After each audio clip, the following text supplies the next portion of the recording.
대선 출마를 계획하고 있는 정세균 국무총리가 문재인 대통령에게 사의를 밝힌 가운데 문재인 대통령이 이르면 내일 개각을 단행합니다.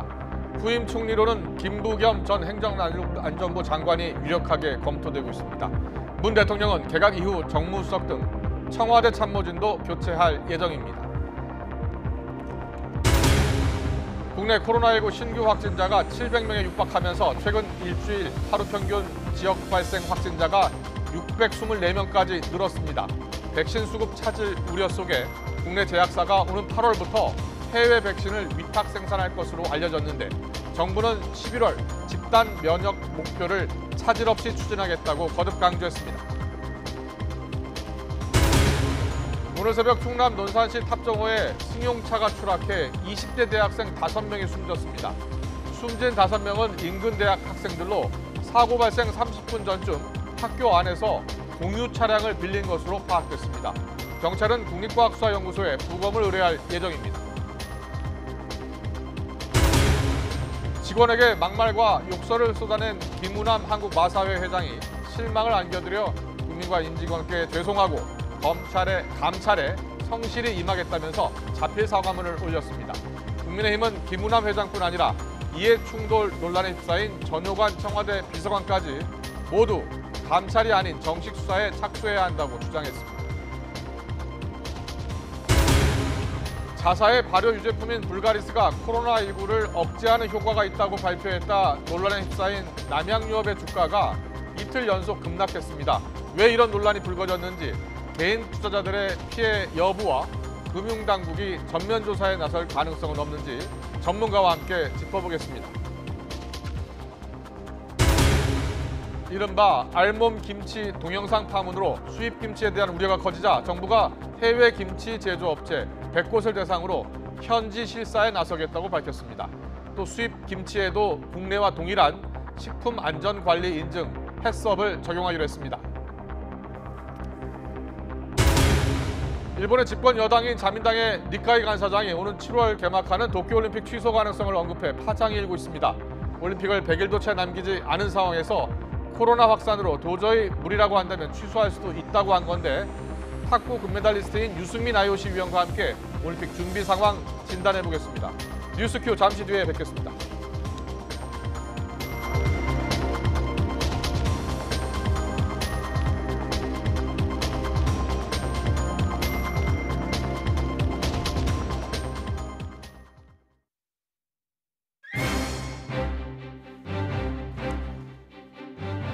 시청자 여러분 안녕하십니까. 뉴스큐 시작하겠습니다. 4.7 재보궐선거 직후 여야 모두 새로운 지도체제 선출에 나섰지요. 민주당은 원내대표와 당대표 선거 출마자의 면면을 지금 보이고 있는 반면 친문 대 비문 주자들로 꾸려진 모습입니다. 국민의힘에선 주호영 대표 대행에 대한 거취 압박이 계속 이어지고 있고요. 야권 통합과 새 지도부 선출에 대한 이견도 노출되고 있습니다. 국회로 가보겠습니다. 부장원 기자. 네, 국회입니다. 네, 먼저 민주당 상황부터 알아보겠습니다. 내일 원내대표 선거가 있는데요. 오늘 마지막 토론회가 있었죠? 네, 그렇습니다. 민주당 원내대표 선거 친문인 4선 윤호중 의원과 비문인 3선의 박완주 의원의 맞대결이 치열합니다. 두 후보 내일 본투표를 하루 앞두고 마지막 토론을 벌였습니다.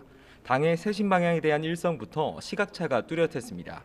먼저 윤호중 후보는 기조연설에서 머리를 숙이고 반성한다고 국민의 신뢰를 얻을 수는 없다면서 뒷걸음치지 않는 강력한 개혁의 중요성을 강조했습니다.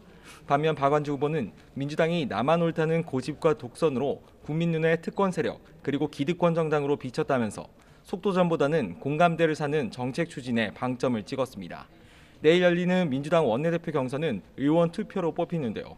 민주당 쇄신 과제인 당심과 민심의 괴리가 이번 선거에서 어떻게 표출될지가 관심입니다. 원내대표 경선이 첫 실험대라면 다음 달 2일 열리는 당대표 선거는 마침표라고 할 수 있겠는데요. 친문 핵심으로 꼽히는 4선의 홍영표 의원이 어제 당대표 출마를 선언한 데 이어서 오늘은 역시 친문인 5선 송영길 의원 그리고 고 김근태 전 의원 계열인 4선 우원식 의원이 잇따라 출마를 선언했습니다. 두 후보의 출사표 직접 들어보겠습니다. 문재인 정부를 성공시키고 정권 재창출을 위해 우리가 할 수 있는 모든 일을 다 해야 합니다. 유능한 개혁과 언행 일치로 민주당을 바로 세우겠습니다. 실망한 국민의 마음을 다시 모으겠습니다. 다시 국민 속으로, 현장 속으로 들어가 국민의 신뢰를 회복하겠습니다. 우리 안에 자리 잡은 기득권을 걷어내겠습니다. 실천으로 보이겠습니다. 원내대표 선거와 마찬가지로 민주당 당대표 선거도 친문 대 비문 구도로 짜였습니다. 새 후보는 오늘 나란히 민주당의 텃밭인 호남으로 향했습니다.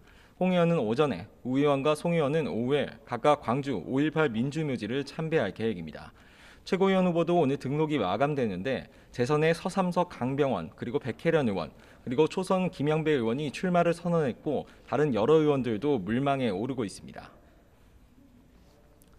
네, 민주당은 어느 정도 대결의 진영이 갖춰지는 분위기인데요.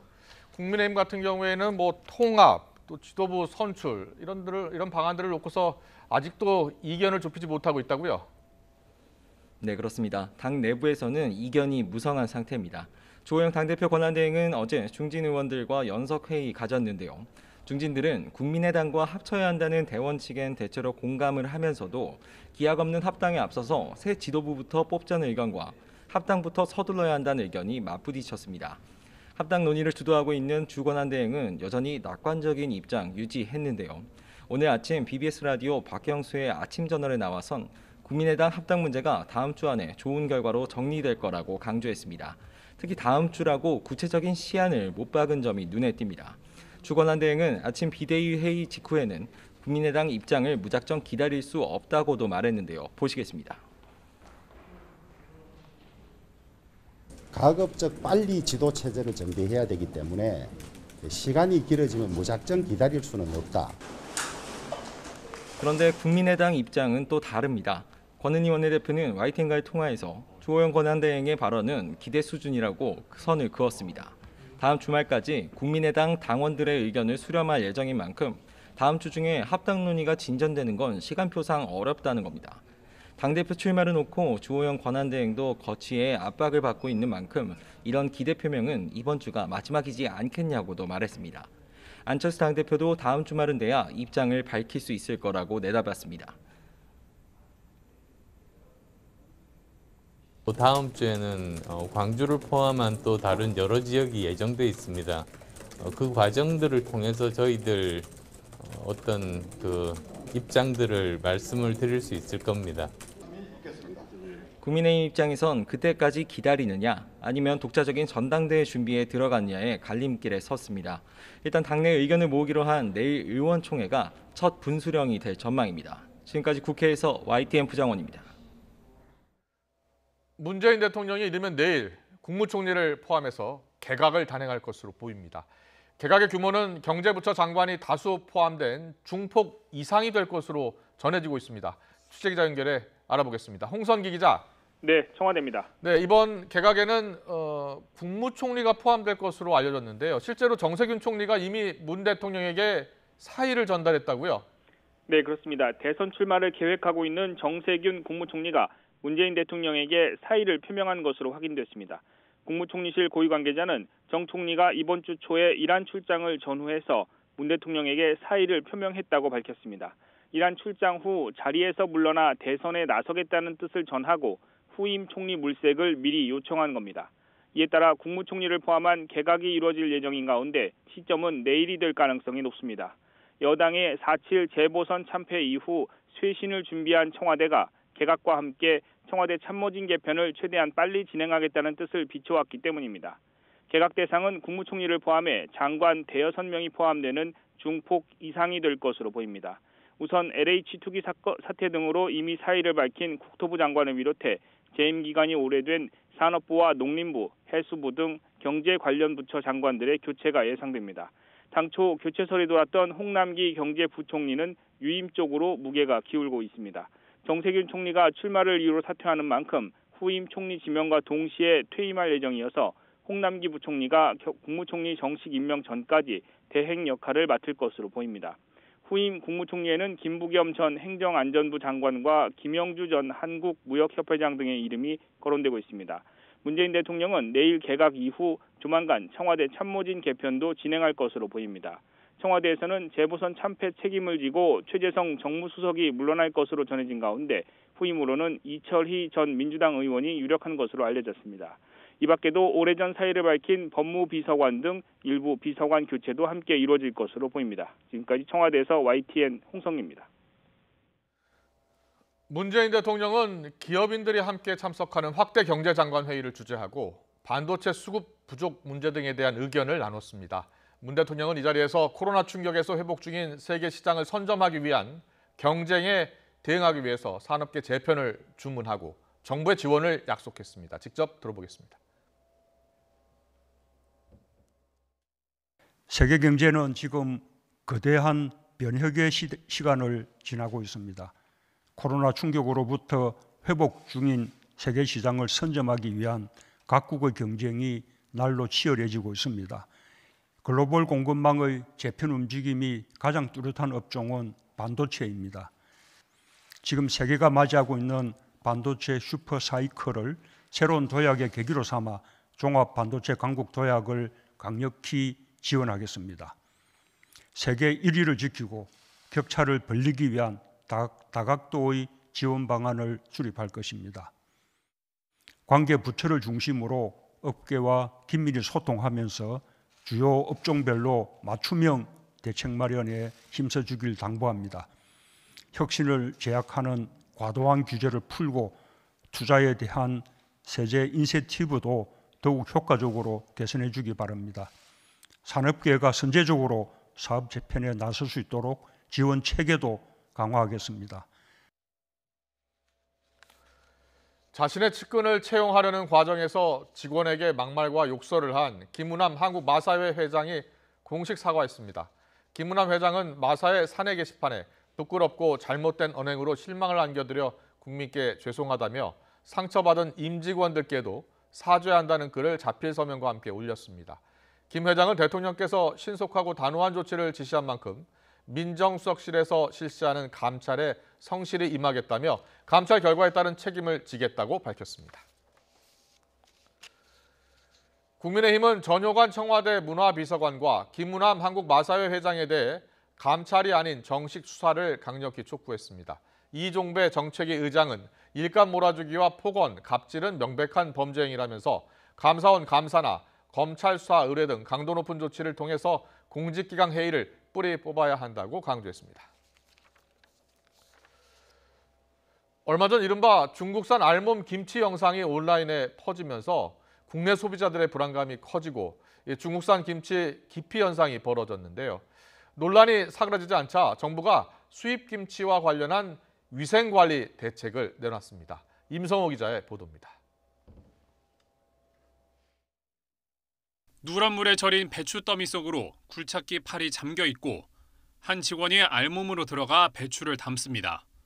지난달 온라인에서 중국산 김치를 만드는 모습이라며 퍼진 영상입니다. 충격적인 모습에 중국산 김치 수입을 금지해야 한다는 여론이 들끓었습니다. 중국 당국이 해당 영상 속의 배추는 수출용이 아니라고 해명했지만 국내 소비자들의 불안감은 사그라지지 않았습니다. 결국 우리 정부가 직접 진화에 나섰습니다. 정부는 우선 문제 영상은 몇 년 전 것으로 여기에 나온 절인 배추들은 국내에 반입되지 않은 것으로 확인됐다고 발표했습니다. 국내에 수입되는 중국산 김치 가운데 영상과 같은 공정을 거치는 제품은 없었다는 설명입니다. 해당 절임 방식은 이미 중국 내에서도 금지되고 있고 그리고 외국으로 수출하는 식품을 제조하는 공장에서는 채택하고 있지 않음을 확인하였습니다. 그래도 중국산 김치의 위생 상태를 믿지 못하는 사람들이 많은 만큼 안전 대책도 내놨습니다. 우선 전년도 통관 단계에서 부적합 판정을 받았던 김치 제조업체와 새로 수입 등록된 업체 등 26곳의 위생을 현지 실사하는 등 오는 2025년까지 우리나라에 김치를 수출하는 모든 제조업체에 대한 전수조사를 완료하겠다고 밝혔습니다.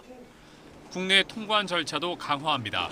기준치를 초과하는 부적합 보존료 첨가와 유해균 포함 여부를 확인하는 화학적, 미생물적 검사 항목을 확대하고 위해 물질 등을 대상으로 적용하던 검사 명령제도 확대 시행한다는 방침입니다.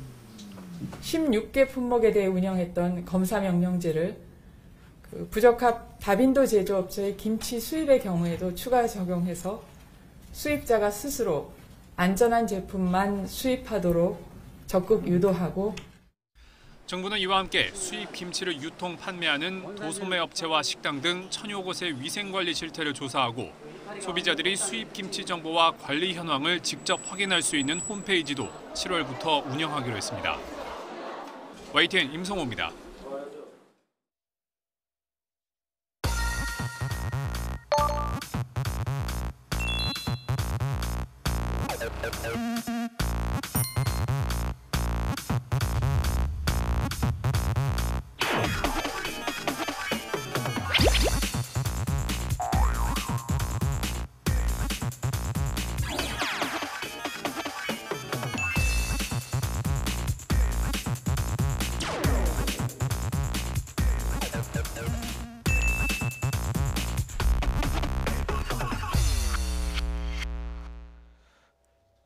네, 지금 잠깐 보신 것처럼 이 남양 유업이 이 불가리스라는 유제품의 코로나19 바이러스 억제 효과성을 발표한 뒤에 폭풍이 지금 거세게 불고 있습니다. 특히 남양 유업 주가가 급등락하면서 개인 투자자들도 피해를 입었다는 주장이 나오고 있습니다.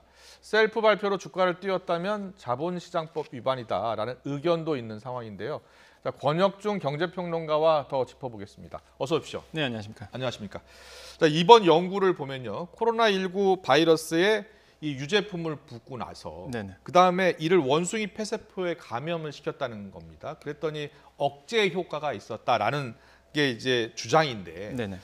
남양유업의 주가가 어제 큰 폭으로 올랐다가 급락했습니다. 오늘도 떨어졌습니까? 예, 오늘은 계속적으로 이제 하락세를 면치 못했죠. 그래서 결론적으로 한 4.85% 이제 하락을 했고요. 또한 그래서 종가 기준으로 34만 3천 원에 이제 마감을 했습니다. 어제 종가가 36만 원이었고 오늘은 34만 원. 예, 34만 3천 원에 이제 종가를 기록했고요. 재밌는 거는 개인은 계속적으로 매도를 했고요. 근데 외국인과 기관은 매수를 한 패턴을 오늘 같은 경우는요? 네, 오늘 장에서 그랬습니다. 어제는 개인 투자자들이 많이 샀다고 하던데요? 어제 같은 경우에는 이슈가 나온 다음에는 이제 폭락을 한 상태고요. 이슈가 한마디로 연구 기관에서 이건 좀 잘못됐다라고 이제는 학계에서 나오기 전까지는 이제 개인 매수세가 상당을 했었습니다. 그래서 뭐 장중 28%까지 올랐으니까 정말로 30%가 맥시멈인데 28%까지 올랐다 내려왔으니까 굉장히 변동폭이 어제는 심했다라고 볼 수 있습니다. 코로나19로 모든 사람들이 지금 어려움을 겪고 있는 상황인데 저 유제품을 먹으면 코로나19 효과가 있다고 하니까 개인 투자자들이 이거 투자해도 되겠다라고 해서 달려들었겠죠. 보니까 어제 주가가 지금 34만 원대지만 어제 주가가 한때 46만 원까지 올랐더라고요. 맞습니다. 그렇다면 어제 개인 투자자들은 얼마나 주식을 샀습니까? 지금 봤을 때 13일 한마디로 그 심포지엄이 열렸던 그날 오후에 갑자기 몰렸거든요. 이날 7억 한 1,000만 원 정도가 개인 매수세 순매수가 됐고요. 7억 1천만 원 정도. 그다음에 14일입니다. 어제 같은 경우에는 37억 8천만 원까지 이제 보통주 같은 경우에는 개인 매수세가 몰렸거든요. 그 정도로 이제는 많은 인기를 얻었다라고 말씀드리겠고 이틀간 보면 순매수세가 61억 정도가 돈이 몰렸습니다. 그러다 보니까 13일에는요 주가가 8.57% 이제 급등을 했고 14일 어제 같은 경우에는 장중 28%까지 올랐다가 결국에는 종가는 이제 5.13% 내려버렸죠. 그래서 굉장히 조금 폭락폭이 굉장히 컸던 어제 하루였고 오늘도 역시나 4% 정도 하락을 했습니다. 자, 그런데요 전문가들한테 어제 좀 물어봤더니 사람 상대한 임상시험도 거치지 않은 그런 실험 결과에서 논할 가치도 없다 이렇게 이야기하고 있더라고요. 자, 남양유업 발표에 대해서 과학적 연관성이 전혀 없다는 건데요. 방역 당국 그리고 전문가의 의견을 차례로 들어보겠습니다.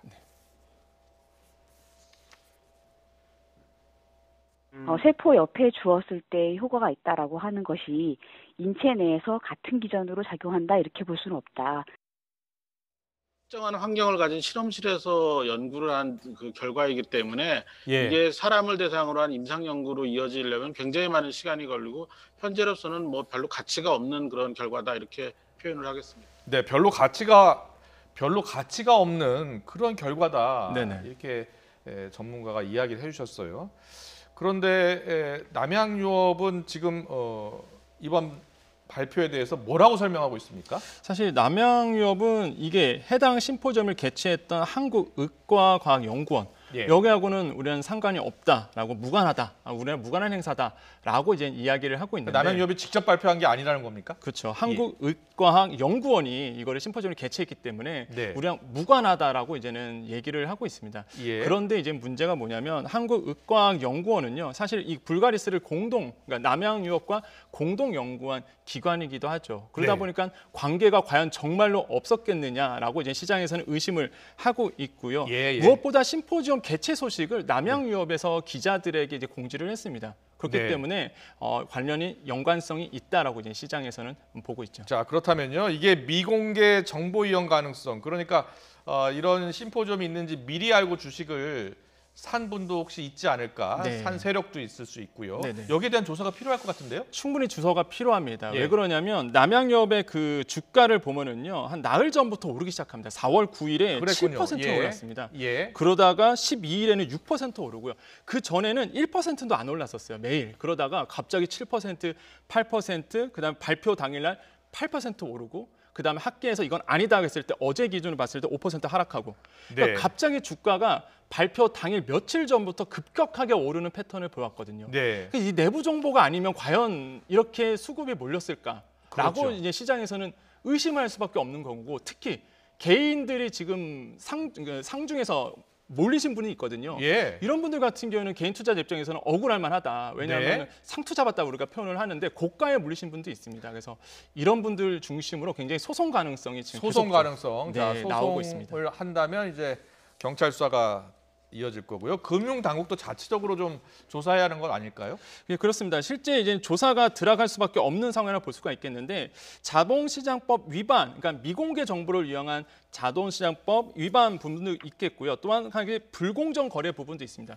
근데 불공정 거래 가능성. 예, 근데 이게 뭐냐면, 그러니까 오해를 하게끔 만드는 거죠. 한마디로 정확한 정보를 보여주는 것이 아니라 네. 오해할 만한 정보를 줌으로 해서 이제 수급이 들어오게끔 하는 이런 예, 불공정 거래인데, 여기에는 두 가지가 있습니다. 어떤 예. 조건이 충족이 돼야 되냐면 현혹하는 부분, 한마디로 불공정 거래에서 잘못된 정보를 현혹하는 부분과, 또 하나 중요한 부분이 매매 가능성이 있어야 됩니다. 예. 한마디로 내부 정보를 이용해서 네. 내부 직원들이 매매가 돼야 되는데 예. 이런 것까지 입증이 돼야지만 사실 증명할 수 있다라고 말씀드립니다. 알겠습니다. 원숭이 폐세포에 감염을 시킨 다음에 효과가 있다. 네. 이렇게 이야기를 한 건데요. 과거에도 이렇게 비슷한 사례가 있었습니까? 사실 내부 정보를 이용해서 예. 한 사례는 사실 굉장히 많았습니다. 굉장히 많았다. 예, 최근에도 한 번 있었죠. 예. 최근에는 이제 국책연구기관인 연구원이 자기가 연구했던 이 연구 자료가 코스닥에 상장된 기업으로 이전된다는 사실을 미리 알고 그 네네. 주식을 이제 매입했던 경우가 있습니다. 그래서 수익을 3배 올렸던 네. 이게 딱 걸렸거든요. 예. 그래서 이런 내부 정보를 이용해서, 미공개 정보를 이용해서 하는 사례들, 이런 부분들이 사실 눈에는 드러나지 않지만 상대적으로 많고 있다라고 말씀을 예. 드립니다. 지금 뭐 코로나19로 다 어려움을 겪고 있는데 개인 투자자들이 지금 61억 원을 샀는데 주가는 네. 급락했습니다. 이런 이 사태가 반복되지 않기 위해서는 자, 어떤 조치가 필요하겠습니까? 역시나 개인의 일탈로 보면 안 된다라고 말씀을 드립니다. 워낙 그 금융계 쪽에서 온정주의가 많거든요. 예. 한마디로 우리 조직, 예. 우리 내부 사람, 이런 온정주의가 너무 심하다 보니까 개인의 일탈로 보지 말고 구조적인, 사회 구조적인 모습으로 바라볼 시각의 변화들이 필요해 보인다라고 말씀드립니다. 알겠습니다. 오늘 말씀 여기까지 듣겠습니다. 권혁중 경제평론가와 이야기 나눠봤습니다. 잘 들었습니다. 네, 감사합니다.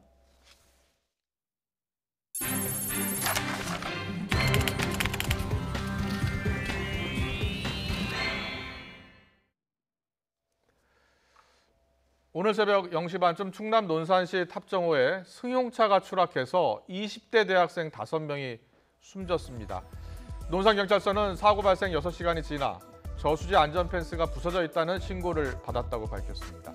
수색에 나선 소방구조대는 수심 15m에서 숨진 남성 2명을, 또 차량 안에서 숨진 여성 3명을 발견했습니다. 오늘 오전 11시쯤 대구 침산동에 있는 식품 공장에서 불이 나 2층 일부가 탔습니다.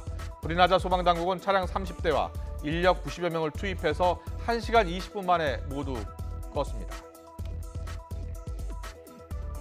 안희정 전 충남도지사 성폭행 사건 피해자 김지은 씨를 비방하는 댓글을 썼던 안 전 지사 측근이 항소를 취하했습니다.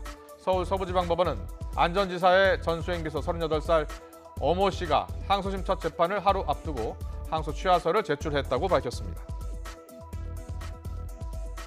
5.18 광주 민주화운동에 북한군이 개입했다고 주장해온 지만원 씨가 자신의 주장을 거짓말이라고 비판한 시민단체 대표를 상대로 손해배상 소송을 냈지만 2심에서도 졌습니다. 서울중앙지방법원은 오늘 지 씨가 서정갑 국민행동본부장을 상대로 낸 손해배상 청구 소송 항소심에서 1심과 마찬가지로 원고 패소로 판결했습니다. 군 복무 중 성전환 수술을 받고 강제 전역 처분됐던 고 변희수 전 하사. 이 생전에 육군을 상대로 낸 전역 처분 취소 소송의 첫 재판이 오늘 대전지방법원에서 열렸습니다. 전역 사유였던 군의 심신장의 판단이 적법한지가 이번 소송의 가장 큰 쟁점이 될 전망인데요. 취재기자 연결해 좀 더 자세히 알아보겠습니다. 이문석 기자. 네, 대전입니다. 네, 오늘 첫 공판은 원고 피고가 서로 쟁점을 정리하는 그런 자리였다고요? 네, 그렇습니다. 육군 기갑부대 소속이던 변희수 전 하사는 지난 2019년 외국에서 성전환 수술을 받고 돌아왔습니다. 육군본부는 복무를 계속하고 싶다는 의사와 상관없이 심신장애 등을 이유로 들어 강제 전역 처분을 내렸는데요. 그래서 변 전 하사는 강제 전역이 부당하다며 지난해 8월 육군 참모총장을 상대로 복직 소송을 제기했습니다. 말씀하신 대로 오늘은 첫 재판이었기 때문에 변론이나 공방은 없었고 서로 쟁점을 확인하는 자리였습니다. 육군 측이 변 전 하사를 심신장애를 이유로 전역 처분한 것이 적법한지가 가장 큰 쟁점이었습니다.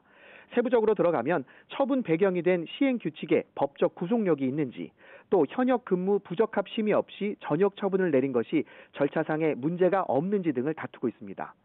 오늘 새로 드러난 사실도 있는데요. 피고 측인 육군에서 소송과 관련해 증거 자료를 아직 하나도 재판부에 내지 않았다는 겁니다. 그래서 판사가 서둘러 자료를 제출하라고 재촉하는 보기 힘든 장면이 법정에서 연출되기도 했습니다.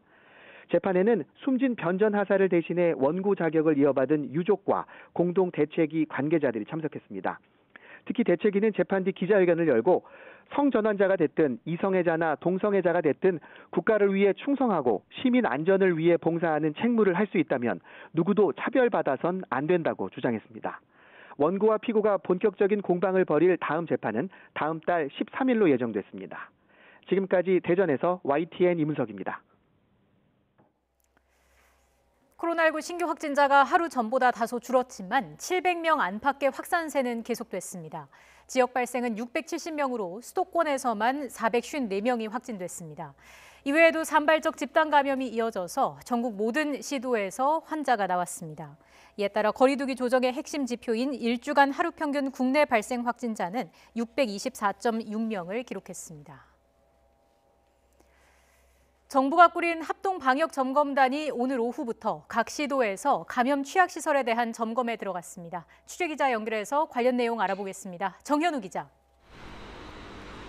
네, 서울 목동 학원가에 나와 있습니다. 네, 정부 합동방역점검단이 서울 학원가 점검을 시작했죠. 네, 그렇습니다. 사전 교육을 마친 정부 합동 방역 점검단은 오후 2시부터 실제로 점검을 이어가고 있습니다.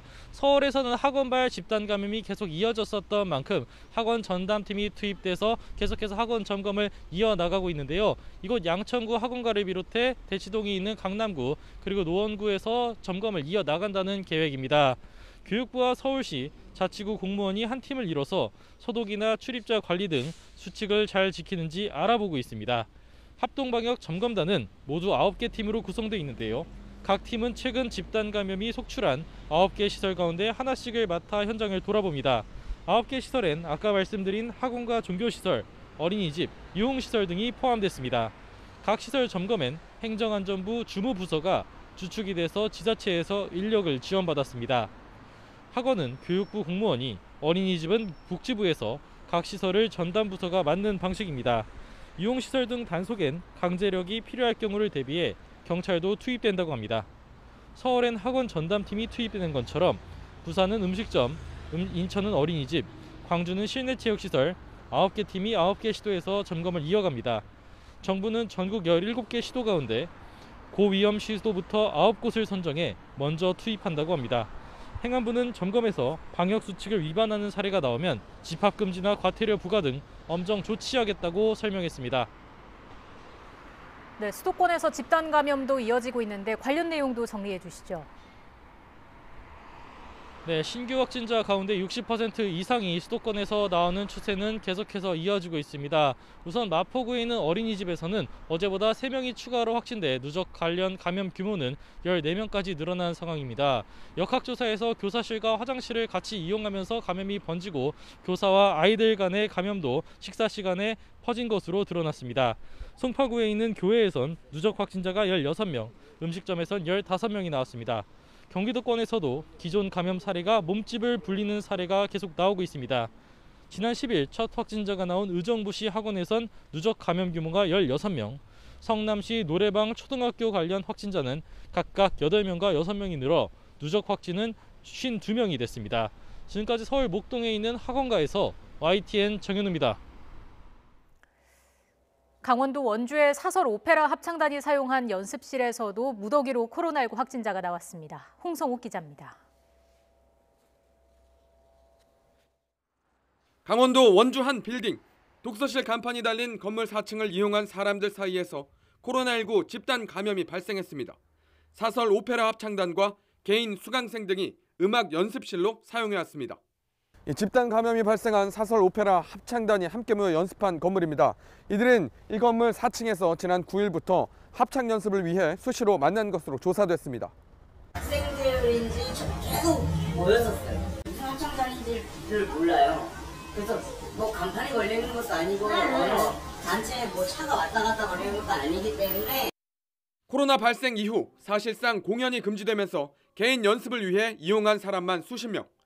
5인 이상 집합 금지를 지키려 단체 연습이 아닌 1대1 개인 강습이 주로 이뤄진 것으로 알려졌는데 하필 반주자가 코로나19 확진자였습니다. 한 명씩 들어와서 연습을 했대요. 피아노 반주하시는 분은 안에 있고 한 명씩 연습을 했다고 그러거든요.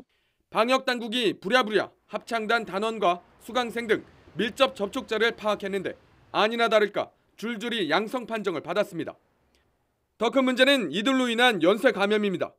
연습실을 이용한 사람과 합창단원 가운데는 중고 대학생은 물론 사회복무요원과 PC방, 제과점 아르바이트생, 학원 강사 등 대인 접촉이 많은 이들이 포함되어 있습니다. 원주와 인접한 횡성과 충북 제천에서도 중고등학생 추가 감염이 확인됐습니다.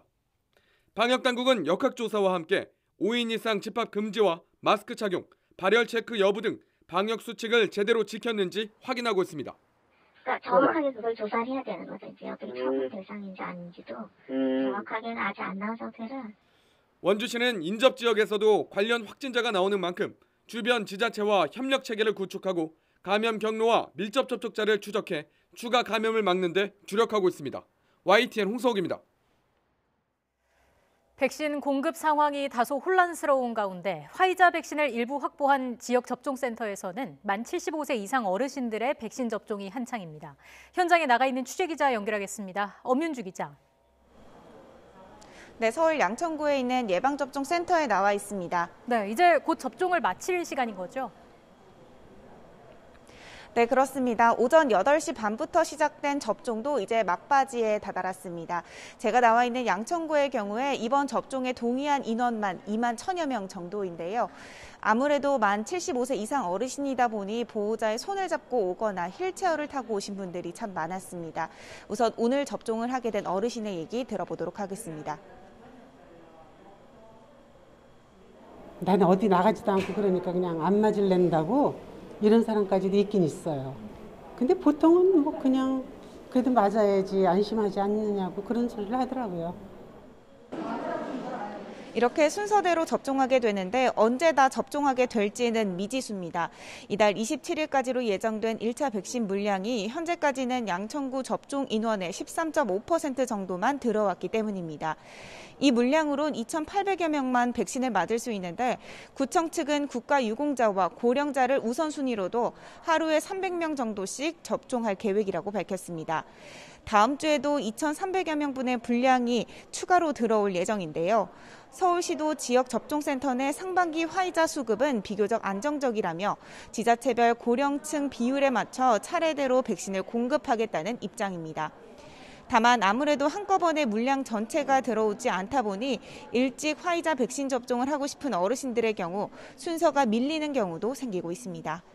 문제는 하반기입니다. 미국 보건당국이 접종 후 희귀혈전증 발생을 이유로 얀센 백신에 대한 접종 중단을 권고하면서 국내 하반기 접종 일정에도 빨간불이 켜졌습니다. 해외에서 얀센 백신의 사용 중단 움직임으로 화이자와 모더나 백신 수요가 더 늘 것으로 보이기 때문인데요. 더구나 모더나는 미국 외 지역에 대한 백신 공급 일정을 명확하게 밝히지 않았고 화이자의 3분기 물량 950만 명분도 도입 시기가 불투명한 상황입니다. 지금까지 서울 양천구에 있는 예방접종센터에서 YTN 엄윤주입니다. 네, 미국에서 얀센 백신의 접종이 중단되고 모더나 백신은 미국 우선 공급 방침에 따라 백신 수급에 비상이 걸렸습니다. 한영규 해설위원과 함께 백신 둘러싼 상황 자세히 짚어보겠습니다. 어서 오십시오. 자, 먼저 미국이 얀센 백신 접종을 중단한 뒤에 예방접종 전문위원회를 열었습니다. 하지만 결론이 나오지 않은 거죠. 네, 그 미국 질병통제예방센터의 자문기구입니다. 네. 예방접종자문위원회가 열렸는데 그 얀센 백신의 계속 사용 여부에 대해서 결론을 내리지 못했습니다. 가장 큰 이유는 권고안을 내기에 적합한 정보가 부족하다는 거였고요. 그래서 일주일 이내에 다시 회의를 열어서 결정하기로 했기 때문에 백신 접종 차질은 아마 계속될 것 같습니다. 예. 그 미국에는 현재 그 얀센 백신이 한 680만 명 정도 접종이 돼서 그 가운데 6명의 혈전 증상이 나타났습니다. 거기는 대부분 이제 여성이었고요. 전부 여성이었고 네.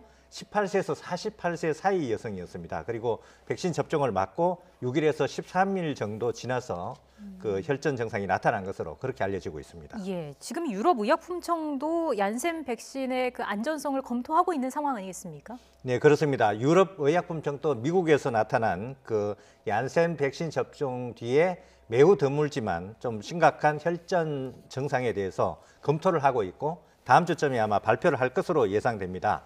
즉 EU 같은 경우에 얀센 백신은 지난달에 승인이 됐고 첫 그 배송분이 지금 도착은 해 있지만 아직 그 접종이 본격적으로 시작되지는 않은 단계고요. 그런데 이제 얀센 백신 접종을 놓고 각 나라별로 입장은 조금 다른데 프랑스는 55세 이상에게는 접종을 하겠다 그런 방침을 밝혔고 스웨덴 같은 경우는 이제 아직 접종을 시작은 안 했는데 그 일단 중지를 하고 그 유럽의약품청 결과를 지켜보겠다 그런 입장입니다. 예. 우리나라도 얀센 백신을 들여올 예정이잖아요. 600만 명분이 예정돼 있는데 차질은 없겠습니까? 그 얀센 백신은 이게 1회 접종만으로 예방 효과가 70% 가까이 나고 또 2도에서 8도 시에 냉장 유통이 가능해서 굉장히 기대를 모은 백신이고 예. 국내에서도 세 번째로 품목 허가가 난 백신입니다. 그래서 이제 국내에서도 600만 명분 도입하는 계약이 체결돼 있고 현재 협의 중인데 그 혈전 상황이 발생을 해서 미국에서는 접종이 중단됐는데 국내에서는 아직 그 구매 계획에 변동은 없다 이렇게 밝히고 있습니다. 다만 미국에서 계속 검토가 진행 중이기 때문에 그 결과를 지켜보고 국내에서도 전문가 논의를 거쳐서 아마 그 어떤 대응을 할 것으로 예상이 됩니다. 말씀해 주신 것처럼 얀센 백신에서 접종 후에 드물지만 심각한 혈전증 사례들이 나타났는데 이게 아스트라제네카에 이어서 두 번째입니다. 그 두 가지 백신 모두 바이러스 전달체 백신인 거잖아요. 이게 어떤 연관성이 있을까요? 그 두 가지 백신 모두 그 아데노 바이러스라는 그 바이러스를 전달체로 예. 이용하는 백신입니다. 이제 그 백신 접종을 해서 면역을 형성하기 위해서는 코로나 바이러스의 항원 유전자를 사람 몸속에 그 넣어야 되는데 네. 그 항원 유전자를 넣기 위해서 전달체로 그 아데노 바이러스를 사용하는 것이고요. 그 아스트라제네카 백신은 침팬지에 감염되는 아데노 바이러스, 그리고 얀센은 사람에 감염되는 아데노 바이러스를 사용하는데 독성이나 감염력은 제거해서 무해한 아데노 바이러스를 전달체로 그렇게 사용하는 백신입니다. 그래서 여기서 두 백신에서 혈전증이 나타나서 전문가들은 아직 명확한 결론을 내리기는 어렵지만 그 바이러스 벡터 백신, 전달체 백신에서 매우 드문 어떤 부작용일 가능성 자체를 지금 제기하고 있는 상황이고요. 예. 앞으로 이제 더 많은 조사, 연구, 검토가 이루어지면 보다 분명하게 그 원인이 나올 것 같습니다. 네, 좀 더 지켜봐야 할 것 같고요. 이런 가운데 또 미국 제약회사 모더나가 백신을 미국에 우선 공급하겠다라는 방침을 밝혔습니다. 자연스럽게 다른 나라에 대한 공급은 좀 늦춰질 것으로 예상되고 있는 상황인 거죠? 네, 그 모더나 백신은 지금까지 거의 생산량의 90% 이상을 미국에만 현재까지 공급을 해왔고요. 네. 또 5월까지는 1억 회분, 7월까지는 추가로 또 1억 회분을 미국에 공급하겠다. 그렇게 밝혔고 그러면 미국을 제외한 다른 나라는 한 분기 정도 늦춰질 것 같다. 이렇게 밝혔습니다. 예. 그 지난해 말에 문재인 대통령과 모더나 최고 경영자가 통화를 했고요. 그래서 이제 모더나 백신 국내 공급이 5월 정도부터 시작되지 않을까 그렇게 예상이 됐는데 아직 첫 번째 물량, 소독 물량이 얼마나 될지 언제 들어올지 아직 결정이 안 된 상태고 지금 모더나가 미국에 우선적으로 공급하겠다. 다른 나라는 한 분기 정도 늦춰진다 이랬기 때문에 아마 국내에 도입되는 물량도 한 석 달 정도는 늦춰지지 않을까 그렇게 예상이 됩니다. 예. 자, 그리고 이 내용도 좀 짚어보겠습니다. 오늘 정부가 그 국내 한 제약사가 8월부터 해외 백신을 위탁 생산한다라는 내용을 밝혔습니다. 이 내용 좀 자세하게 정리를 해주시죠. 네, 지금 범정부 백신 도입 태스크포스가 구성되어 있고요. 거기에 백신 도입 총괄팀장이 기자들한테 설명한 내용입니다. 그래서 국내 한 제약사가 8월부터 해외에서 승인된 백신을 국내에서 위탁 생산한다. 현재 지금 계약 체결이 진행 중이고 8월부터는 대량 생산이 가능할 것이다. 이렇게 얘기하면서 구체적으로 그 국내 제약사 이름 그리고 백신이 어떤 종류인지 이런 건 밝히지 않았습니다. 현재 지금 예상해 볼 수 있는 그런 두 가지가 가능한데요. 하나는 모더나 백신을 국내에서 위탁 생산하는 경우입니다. 지난해 말 대통령과 통화에서도 그 모더나 최고 경영자가 제안했던 내용이기도 하고 모더나는 그 연구 중심 그 스타트업 기업입니다. 그래서 자체 백신 생산 시설이 거의 없기 때문에 위탁해서 지금 생산을 하고 있기 때문에 국내에서 위탁 생산할 가능성이 좀 있고요. 두 번째 가능성은 러시아의 스푸트니크 백신이 있는데 이걸 이제 국내로 도입할 가능성인데 스푸트니크 백신은 국내 제약사 8곳이 그 위탁 생산하기로 이미 계약이 체결됐고요. 한국에서 한 1억 5천만 도즈 생산하기로 돼 있는데 이 물량이 아마 5억 도즈까지는 늘어날 것으로 전망이 되고 있습니다. 그런데 지금 정확히 어느 제약사인지 어떤 백신인지 밝혀지지는 않았지만 해외에서 승인된 백신이라 그러고 러시아 백신은 아직 승인 절차를 밟으려면 시간이 굉장히 걸리기 때문에 아마 모더나 백신을 국내에서 위탁 생산할 가능성이 좀 더 높아 보이는데 아직 계약 체결이 안 된 상태에서 정부가 성급하게 발표를 해서 주식 시장에서 주가가 요동을 치는 굉장히 혼란이 있었습니다. 예. 일단 백신 수급 상황을 좀 짚어봤고요. 이게 원활치 않아서 걱정인데 11월 집단 면역 형성에는 차질이 없을지 마지막으로 간략하게 좀 말씀해 주시죠. 네, 정부는 오늘 또 이제 11월 집단 면역 형성 목표는 차질 없이 추진하겠다 이렇게 밝혔지만 현재 지금 전 세계적으로 백신 수급이 비상이어서 그렇게 생각만큼 쉽지 않고 경우에 따라서는 11월 집단 면역 형성이 늦춰질 가능성도 있습니다. 왜냐하면 그 지금 미국 같은 경우와 같이 백신 자국 우선주의 때문에 모더나 경우처럼 그런 게 있는 데다가 지금 원부자재도 굉장히 수급난입니다. 왜냐하면 전 세계적으로 백신을 대량 생산해야 되기 때문에 이게 지금 백신 원부자재 수급난도 심각해서 충분한 백신을 확보할 수 있느냐가 관건이고 또 하나는 그 아스트라제네카 얀센 백신의 불안 심리가 좀 커져 있는데 이걸 과연 그 안정시킬 수 있느냐 이 설득하는 게 굉장히 중요한 과제가 될 것 같습니다. 네, 알겠습니다. 지금까지 한영규 해설위원과 함께 백신 둘러싼 상황 자세하게 짚어봤습니다. 말씀 고맙습니다.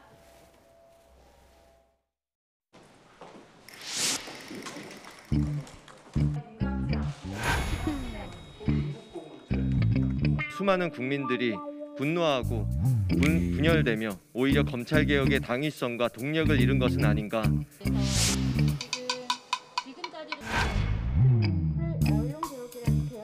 초선원들 내가 분명히 물어보는데 당신들 누구 때문에 뺏지도 않았어? 조장관님이나 문프님 지켜달라고 개혁하는데 힘 실어달라고 사방팔방 돌아다니면서 당신들보다 더 고생했어. 조국 사태는 뭐 이제 개개인의 생각이 좀 틀리니까.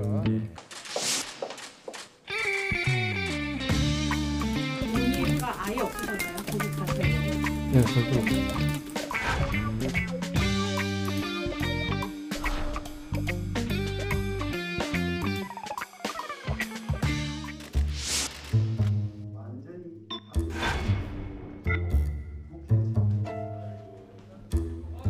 아주 긍정적인 그런 논의가 있었고요. 예.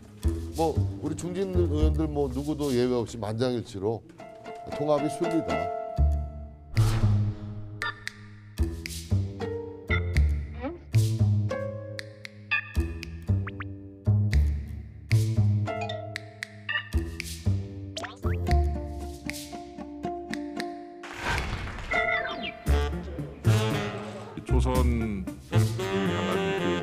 부담스러운 시선들이 느껴지셔갖고 더 힘드실 줄 압니다. 상당히 무겁게 받아들이면서 조심도 많이 하고.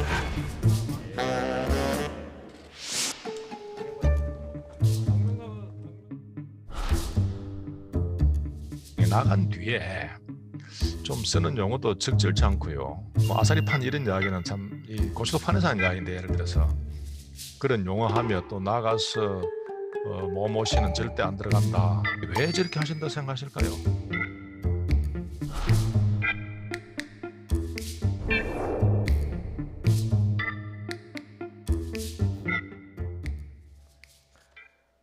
네, 문재인 대통령 임기 마지막 개각이 지금 임박한 것으로 전해지고 있죠. 앞서 전해드린 대로 정세균 총리 후임으로 김부겸 전 의원이 유력하게 거론되고 있고요.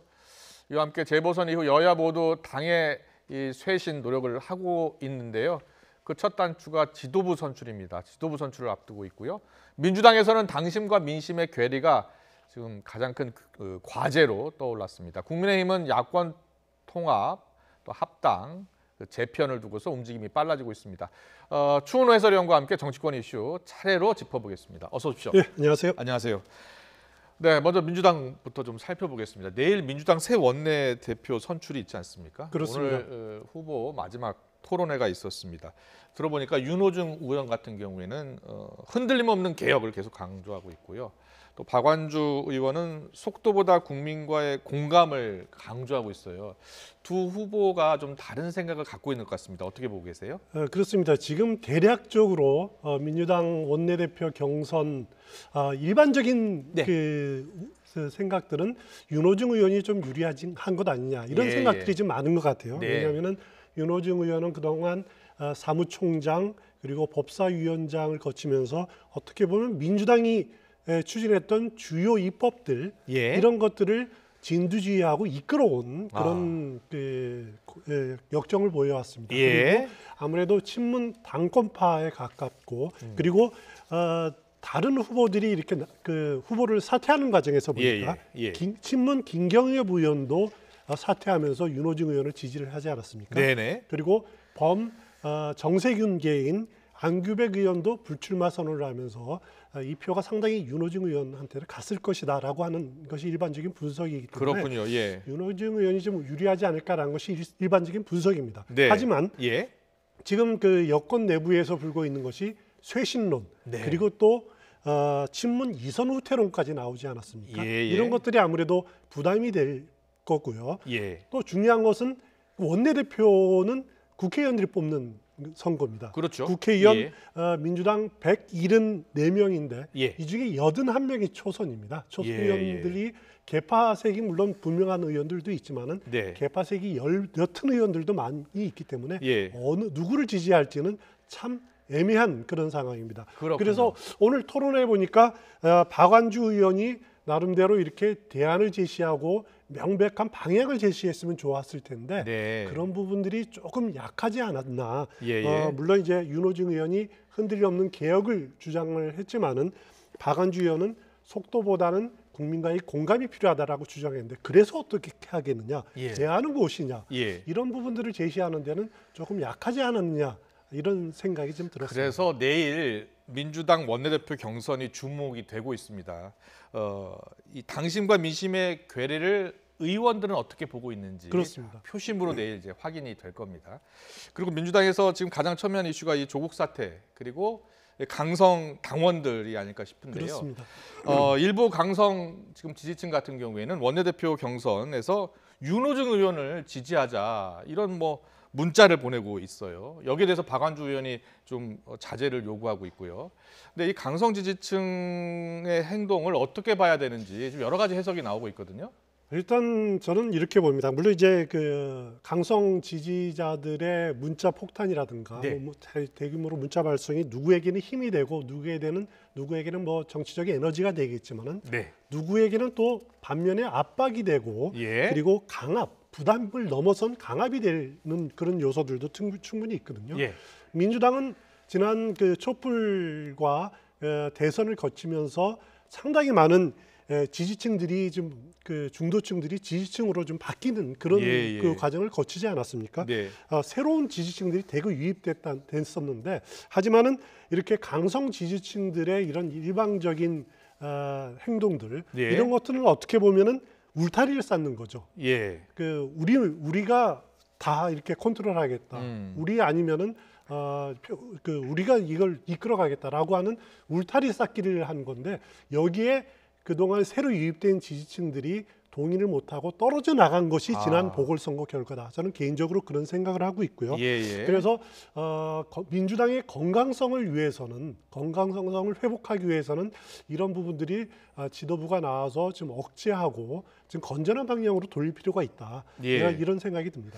그런데요, 지금 지난주였습니다. 초선 의원 5명이 반성문을 쓰지 않았습니까? 그렇습니다. 반성문을 썼고 그 반성문의 내용을 보면 당원 당규 바꿔서 후보 낸 부분, 그리고 내로남불 비판을 촉발시킨 정부 여당 인사들, 이런 인사들에 대해서 그 이중적 태도를 보인 것에 대해서 변명으로 일관했다는 점, 그리고 조국 전 장관을 검찰개혁 대명사로 생각했지만 결국 국민들이 분열되게 됐다. 그래서 사과할 부분은 사과하겠다. 이렇게 반성문을 냈는데요. 강성당원들이 그거 맞지 않다라는 주장을 폈고 또 기자회견까지 했습니다. 그렇습니다. 그러다 보니까 초선 의원 중에 이 장경태 의원 같은 경우에는 오늘 다시 입장문을 냈어요. 어제 냈군요.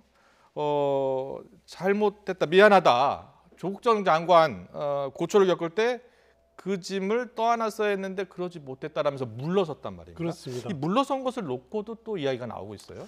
일단 그 초선 의원 5명의 반성문, 이건 결국 편가르기에 대한 반성 아닙니까? 그 시작이 어떻게 보면 조국 사태에 대한 반성문을 쓴 건데 이것이 강성 그 지지자들의 문자 세례에 대해서 이렇게 한 의원이 후퇴하는 또 사과하는 이런 일까지 벌어졌는데 물론 이제 조국 사태를 보는 시각은 다를 겁니다. 뭐 입장마다 다를 수가 있는데요. 저는 그래도 가장 근본적인 문제, 또 다른 문제는 뭐냐면은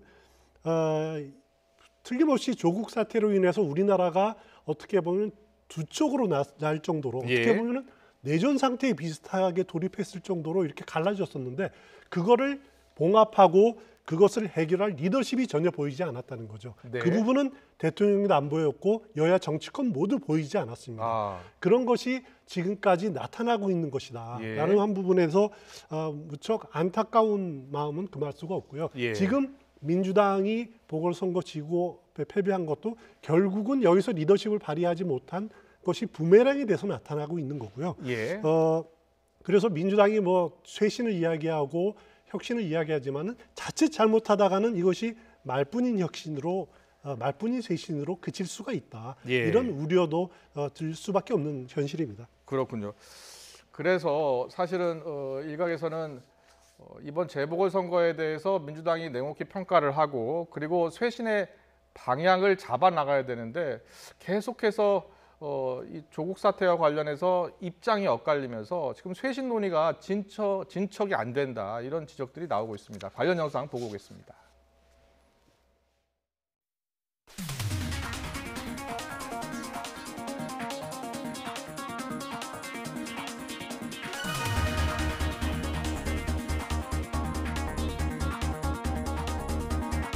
민주당 내에서 할 말을 하는 국민의 목소리를 대변하는 주체 세력으로 나서겠습니다. 바뀌어야 할 당의 관행과 기득권 구조, 국민들과 공감하지 못하는 오만과 독선, 국민 설득 없이 추진되는 정책들에 대해 더 이상 눈 감거나 침묵하지 않겠습니다.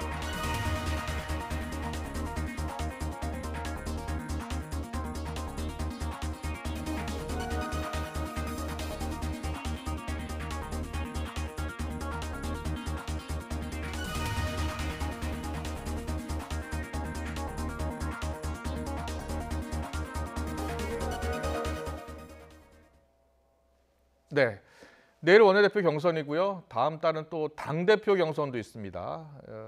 역시 차기 민주당 지도부가 안게 될 가장 큰 과제 중 하나, 민심과 당심의 괴리를 어떻게 수습하느냐일 텐데요.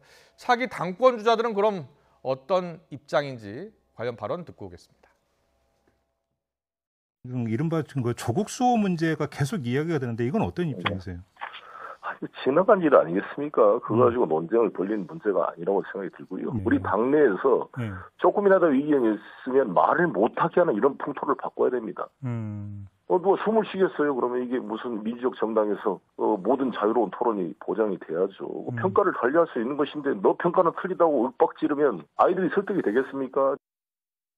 당신과 민심이 괴리됐다. 이렇게 분리를 했을 때 저는 그거는 굉장히 위험하다 이렇게 생각합니다. 그래서 당 내에도 뭐 좀 극단적인 의견이 있고 또 좀 조금 더 다른 이렇게 중도 뭐 오히려 보수적인 목소리도 있고 그런 거죠. 그래서 저는 그렇게 구분을 해서는 안 된다고 생각합니다. 당신과 민심은 완전히 다르다. 이렇게 하는 것 자체가 저는 어떤 문제 해결에 어떤 도움이 될지 모르겠습니다.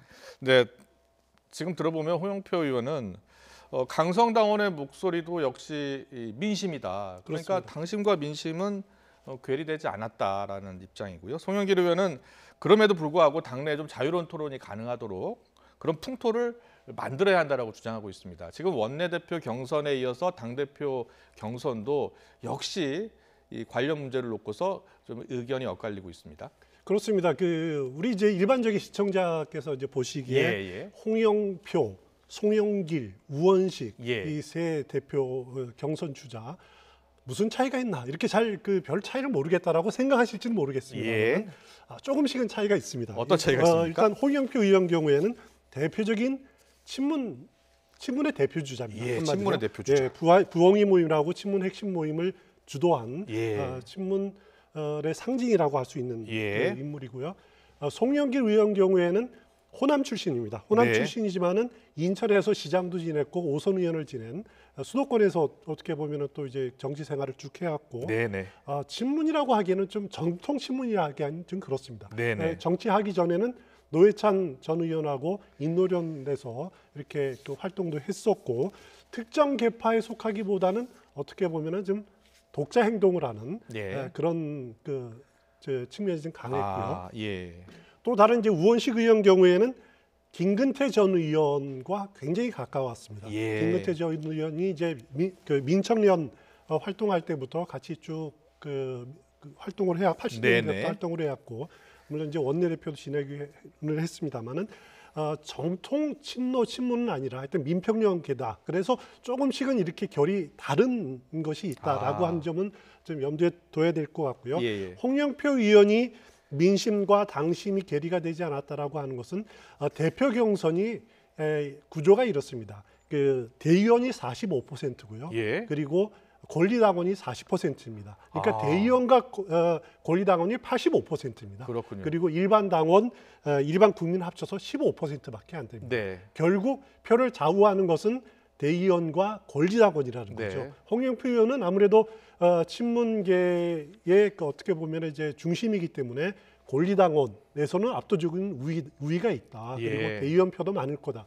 그렇기 때문에 당신과 민심은 분리되지 않았다라고 하는 그런 입장을 고수하고 있는 것 같고요. 반면에 송영길 의원은 당 대표가 이번에 세 번째 도전인데 앞서 말씀드렸듯이 독자 행동을 좀 많이 했기 때문에 민심이라든가 일반 당원들 또 대의원표에 좀 가깝게 접근하기 위해서는 좀 자유로운 당내 토론이 필요하다. 이런 입장을 자유롭게 이야기할 수 있는 것 같습니다. 알겠습니다. 자, 민주당 여러 가지 이제 이슈를 놓고 다양한 의견이 나오고 또 토론도 하고요. 그리고 내일 원내대표 경선에서 어떤 표심으로 드러날지 지켜봐야겠습니다. 계속해서 국민의힘 보겠습니다. 국민의힘 같은 경우에는요, 당 내에서 자강론이 있고요. 그렇습니다. 그리고 또 합당부터 하자는 합당, 통합론이 있습니다. 그런데 두 생각이 다른 의원들끼리 고성도 오갔다고 합니다. 지금 국민의힘은 어떻게 돌아가고 있는 겁니까? 일단 얼핏 보기에는 선거에서 이겼으니까 또 싸움질이냐 뭐 이런 부정적인 생각들이 참 우세하실 텐데 물론 이제 그렇게 비판적으로 보실 수 있을 겁니다. 하지만은 지금 있는 진통은 당 지도부 앞으로 구성될 당 지도부 또 향후 당 운영을 어떻게 할 것인가라고 하는 것을 결정하기 위한 진통이라고 보면 될 것 같고요. 원래 국민의힘은 이제 과거 보수 정당이 민정계, 민주계, 공화계에서 친이, 친박, 그 다음에 최근은 또 잔류파, 복당파 이렇게 계속 계파별로 예. 갈라지고 또 합쳐지고 해야 하지 않았습니까? 네. 그것은 결국 국민의힘의 강한 리더십이 부재하기 때문입니다. 네. 그 리더십을 만드는 과정이다라고 예. 보시면 될 것 같고요. 예. 보수 정당의 특성상 강한 리더십이 한번 형성이 되면은 이렇게 또 물론 이제 주류 비주류는 나눠지긴 합니다만은 또 리더십에 따라서 이렇게 응집되는 네. 그런 현상을 항상 보여왔습니다. 예. 그래서 문제의 핵심은 이번 보궐선거에서 확인된 중도층에 대한 표심을 어떻게 확보하느냐. 예. 앞으로 국민의힘이 그 과정으로 나가야지 네. 또다시 보수 회기를 한다든가 아니면은 자리 싸움으로 돌아간다라면은 국민의 외면을 또 받을 수밖에 없을 겁니다. 예. 그래서 지금 당면한 것이 예. 국민의당과의 합당 문제를 슬기롭게 어떻게 푸느냐 이것이 핵심 이슈라고 생각하시면 될 것 같습니다. 알겠습니다. 국민의힘 내에서는 이제 국민의당과 합당의 속도를 좀 높여야 된다라고 주장하는 의원들 같은 경우에는 이제 국민의당이 약간 중도 성향 아니겠습니까? 그렇습니다. 그래서 외연을 좀 더 확장하기 위해서는 일단 국민의당과 합당을 지금 신속하게 추진해야 한다라는 이야기를 하고 있는 것이고요. 주호영 지금 국민의힘 대표 권한대행 근데 안철수 대표와 계속해서 합당 논의를 하고 있다라고 이야기를 하고 있는데요. 오늘 이런 이야기를 했습니다. 자, 어떤 이야기를 했는지 주호영 또 대표 권한대행 그리고 안철수 대표의 인터뷰 내용 잠깐 듣고 오겠습니다. 국민의당 측과는 대화가 잘 되고 있고 내일 의원총회를 열어서 합당에 대한 의견을 정리하고 또 월요일 날 전국 시도당 위원장 회의를 열어 정리를 합니다. 그러면 내주 중에는 결론도 나고 아마 좋은 결과가 있을 걸로 그렇게 생각을 합니다. 다음 주 후반, 다음 주 말 정도면은 그런 과정들은 다 거칠 수 있을 겁니다. 그리고 뭐 국민의힘 입장에서 또 지금 다음 주 정도까지는 진행하는 일정이 있는 걸로 알고 있으니까요. 그런데요, 일각에서는 저렇게 두 당이 합당을 추진하고 있지만 실제로 합당까지 그 과정을 보면 상당히 어렵다. 그래서 결국은 합당하기 어렵다. 이렇게 또 주장하는 분들도 있더라고요. 어떻게 보세요? 그렇습니다. 여러 가지 관측이 가능한데 지금 이제 봐야 될 것이 안철수 대표 측에 안철수 대표 하면은 이제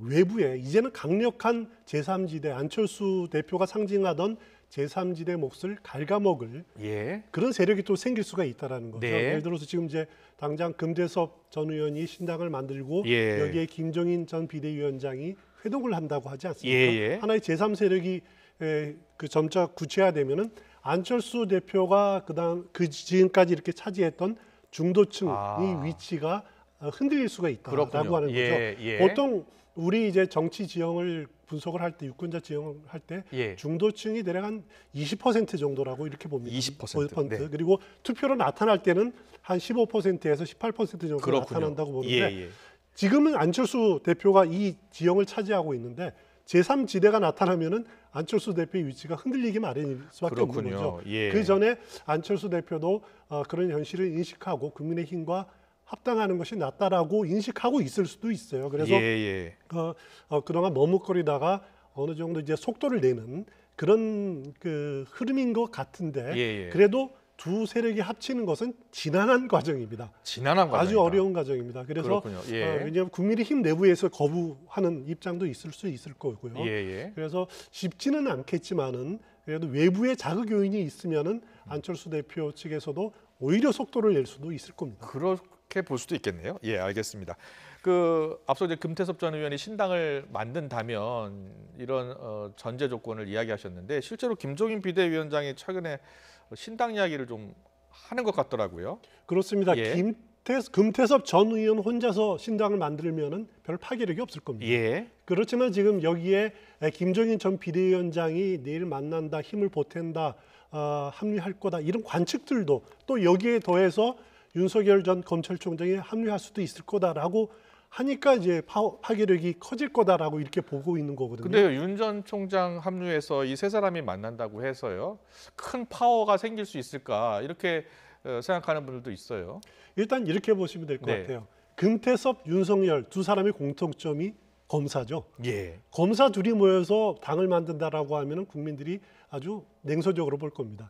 여기에 김종인이라는 하는 그 설계사가 예. 가세를 한다라면은 예. 또 거기에 뭐 정치할지는 모르지만은 김동연 전 경제부총리라든가 예. 이런 분들이 합류한다라면은 좀 파괴력이 굉장히 강해질 수가 있는 거죠. 예. 아직 그 단계로까지 갈지는 모르겠습니다만은 국민의힘에서는요 교섭단체도 구성하지 못하는 신당 파괴력 없다 이렇게 이야기하던데요. 지금 당장 그렇지만은 예. 만약에 윤석열 전 총장이 여기에 합류할 가능성이 높아진다라고 하면은 국민의힘 내부에서 예. 이쪽으로 배를 갈아타려고 하는 의원들이 많이 생길 겁니다. 그렇습니까? 왜냐하면 국민의힘 내부에 강력한 대선 주자가 없기 때문에 예. 어차피 그 강한 원심력을 쫓아서 구심력을 쫓아서 뭉칠 수밖에 없기 때문에 예. 그렇기 때문에 야권의 정계 개편이 어느 방향으로 전개될지 국민의당과 국민의힘이 합당 이후에 새로운 정계 개편이 재편 과정이 진행될 가능성이 높다. 대선을 이렇게 보통 보는 겁니다. 1년 앞두고는 대선 주자를 중심으로 많이 움직이는 그렇습니다. 거죠. 예. 그렇습니다. 왜냐하면은 그 보통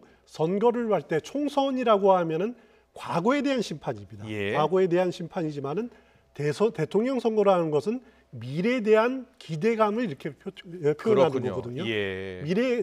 내년에 치러질 대선이라는 것은 미래에 대한 기대감을 대선 후보에 이렇게 예. 실어서 나타나는 거기 때문에 거기에 돈과 사람과 정당, 인물이 다 몰리게 마련인 겁니다. 그렇군요. 그래서 야권 혹은 여권의 정계 개편도 또 다른 측면으로 이루어질 가능성이 높다고 알겠습니다. 이렇게 보는 주은호 겁니다. 해설위원께서는 국민의힘에서 이렇다 할 좀 대선 주자가 보이지 않기 때문에 만약에 윤석열 전 총장이 새로운 신당에 합류를 하고 강력한 지금 지지율을 유지를 계속한다면 결국은 국민의힘의 의원들이 이탈할 수도 있지 않겠느냐 이렇게 보고 계신 것 같습니다. 개강 이야기 해보겠습니다. 정세균 총리가 이제 물러나겠다라고 이제 의사를 전달한 것으로 지금 확인이 됐고요. 그렇습니다. 그렇다면 누구를 새로운 총리로 지명하느냐 문제인데 김부겸 전 의원 가능성이 계속 나오고 있습니다.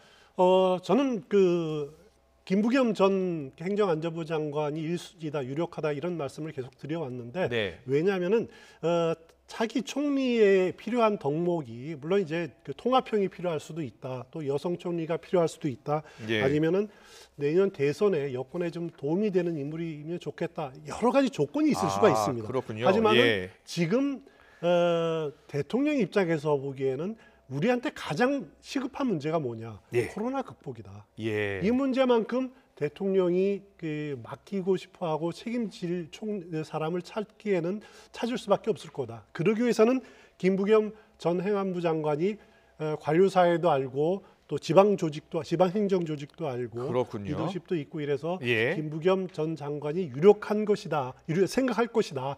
라고 저는 개인적으로 생각을 하고 있고요. 예. 그래서 유력한 것이 아니냐라는 생각은 변하지 않습니다. 그렇군요. 그래서 보니까 중폭의 개각이 될 것 같다는 거예요. 지금 우리 취재 기자가 전해주기로는 경제 관련 부처 장관들을 다 교체를 해서 경제를 다시 한번 민생을 다시 한번 챙긴다. 그렇습니다. 이런 이야기들이 나오거든요.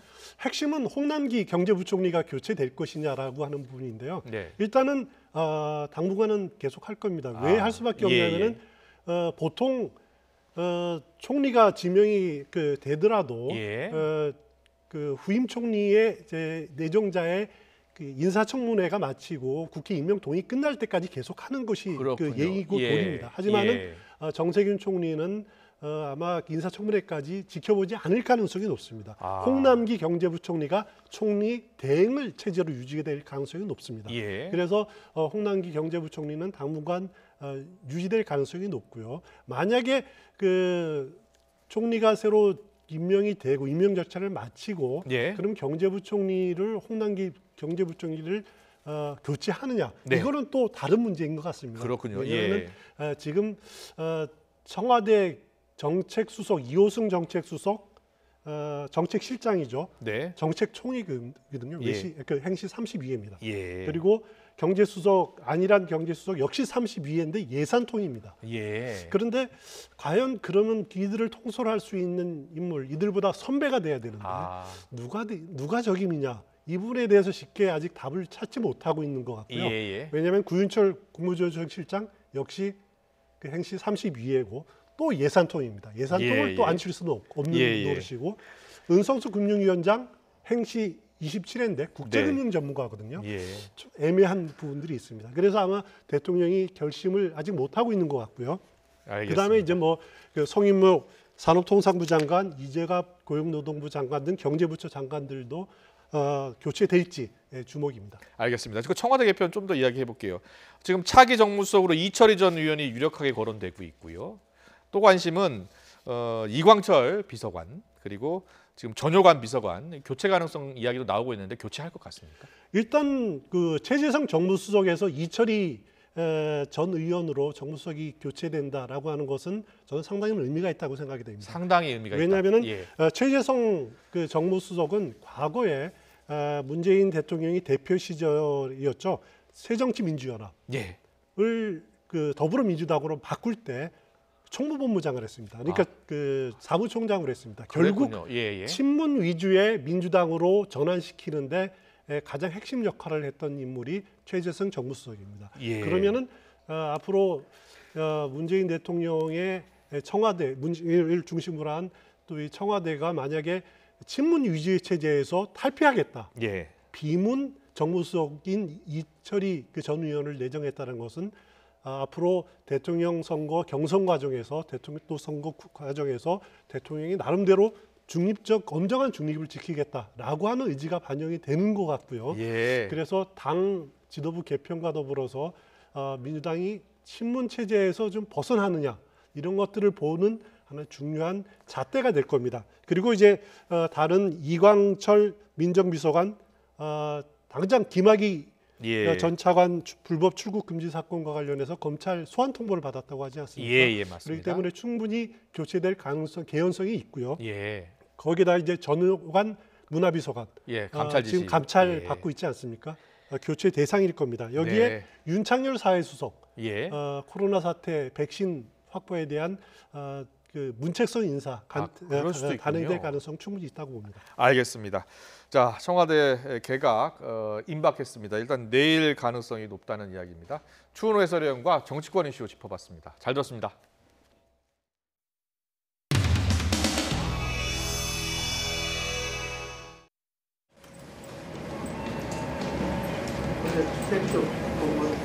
네, 괜찮습니다. 정리되시는 한번 보겠습니다. 네.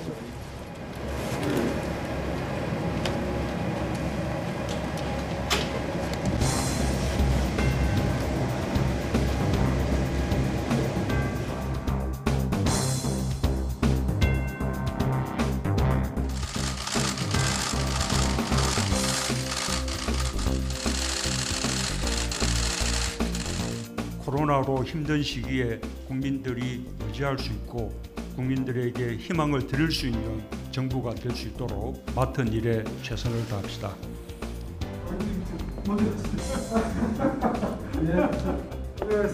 시장님 안녕하세요. 두 가지 말씀드렸습니다. 코로나19 방역, 그다음에 공시가격 조정에 대해서 문제 제기를 하고 오늘 보니까 보건복지부 장관이 자가진단 키트는 좀 아직까지는 신중해야 한다. 어떤 새로운 제도를 도입해도 다 부작용과 엮임이 있고 또 장점이 있기 때문에 쓰는 거죠. 특히나 지금 잘못 알려져 있는 것이 무슨 뭐 식당이나 유흥업소에서 영업하는 데 도움이 되는 걸로만 보도가 되고 있는데 지금 그 학교에서 수업이 비대면으로 이루어지는 상황에서 또 종교활동 하시는 분들의 경우에는 정말 크게 고통과 피해를 호소하고 계시거든요. 전반적으로 다 활용할 수 있는 거지. 내년 상반기까지 할 수 있다는 점에서 저도 좋아하겠습니다. 야간 이용자가 많은 노래 연습장에 시범 도입해서 코로나19 예방 도입에 효과적인지 검증하고자 하는 것입니다. 영업장의 자가진단 키트 활용을 전제로 서울형 거리두기 매뉴얼이 시행이 된다면 방역 체계에 완전히 새로운 전기를 마련할 것으로 확신합니다.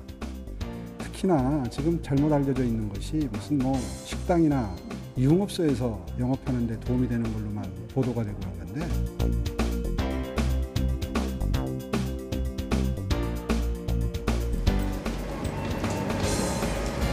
팩트 공무원 네, 정의대 씨를 한번 부탁드립니다. 네.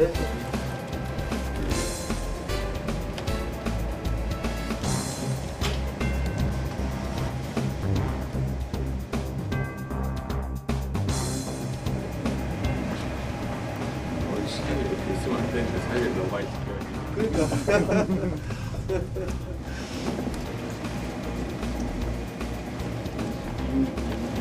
맨날 하실 때도 분명히 대표 없었죠. 그때는 이번에 들어와서 지금 그때는 국무회의 참석률이 한 70% 되더라고요. 시장님이?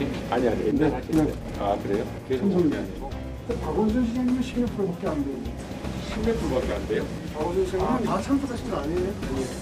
본인 하고 싶은 얘기 있을 때만 참석하고 저는 범생이라 맨날 와서 의견도 없는데 맨날 앉아있잖아요.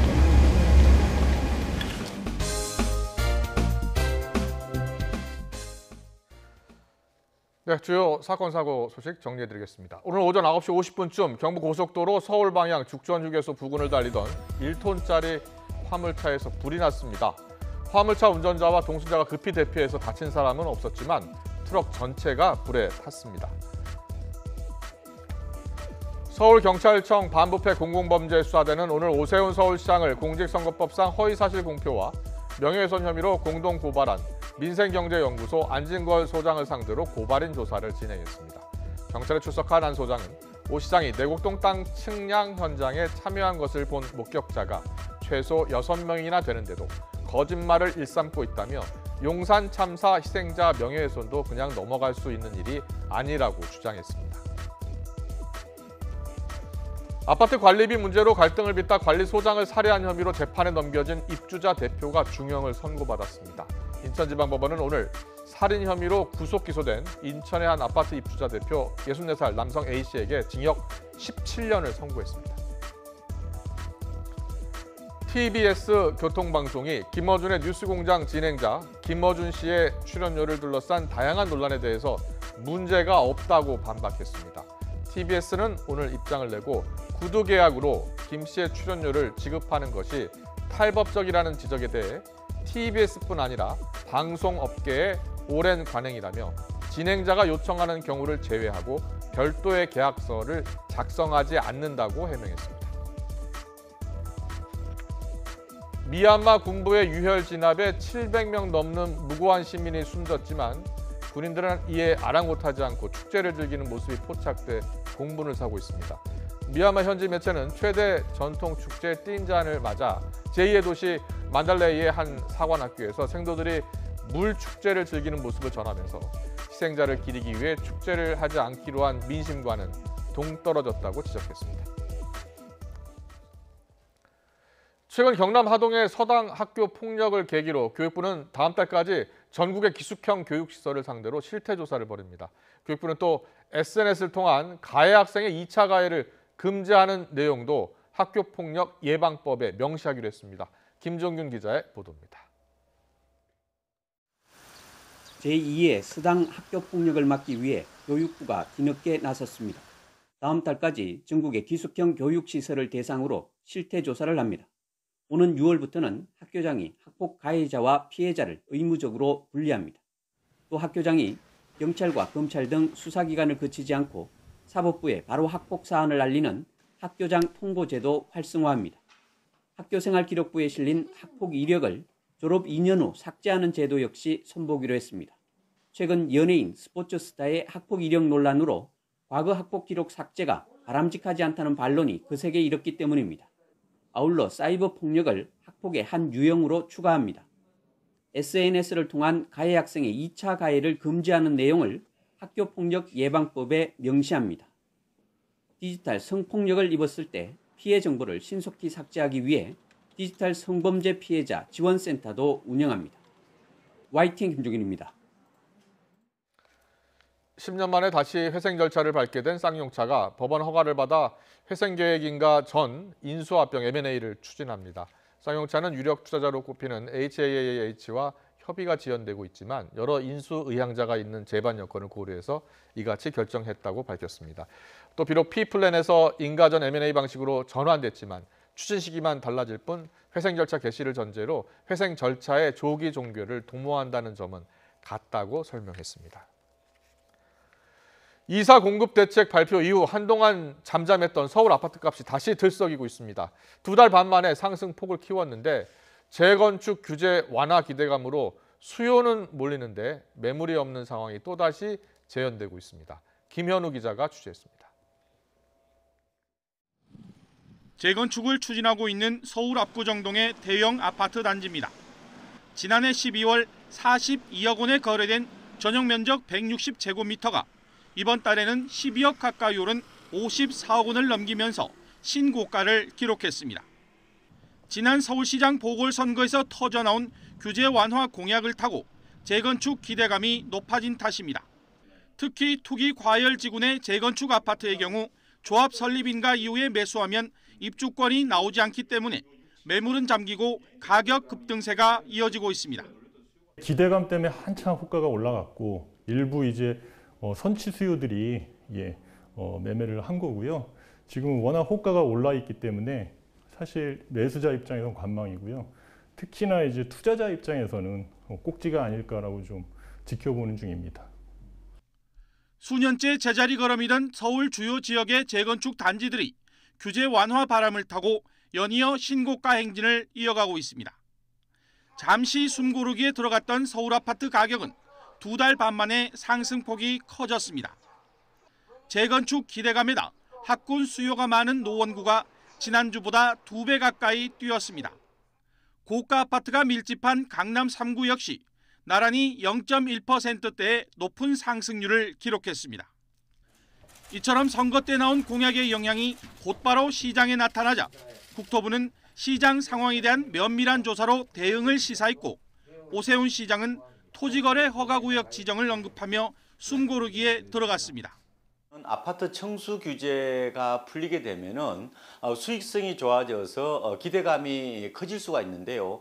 하지만 재건축의 가장 큰 복병이라고 할 수 있는 초과이익 환수제가 그대로 있어서 속도를 내기는 어려울 것으로 예상이 됩니다. 넘쳐나는 유동성에 막대한 토지 보상금까지 재건축 시장에 유입될 경우 서울 부동산 시장이 또다시 출렁일 수 있다는 우려가 커지고 있습니다. 지금까지 부동산 시장은 한쪽을 누르면 인접한 다른 지역의 가격이 오르는 이른바 풍선 효과를 반복했습니다. 이 때문에 전문가들은 급격한 규제 완화에 앞서 이런 부작용을 막을 수 있는 안전장치를 마련해야 한다고 지적합니다. YTN 김현우입니다. 오는 6월부터 수도권과 광역시, 세종시 이 시지역에 있는 주택의 보증금 6천만 원을 초과하는 임대차 계약을 맺게 되면 30일 이내에 지자체에 신고해야 합니다. 국토교통부는 이런 내용의 전월세 신고제를 6월부터 시행하기 위해서 신고 대상과 내용, 절차 등 세부 내용을 규정한 시행령 개정안을 입법 예고했습니다. 전월세 신고제가 적용되는 대상 주택은 주택임대차보호법을 적용받는 모든 주택으로 고시원 등 비주택도 포함이 되고 임대차 보증금이 6천만 원을 초과하거나 월세가 30만 원을 넘기면 신고해야 합니다.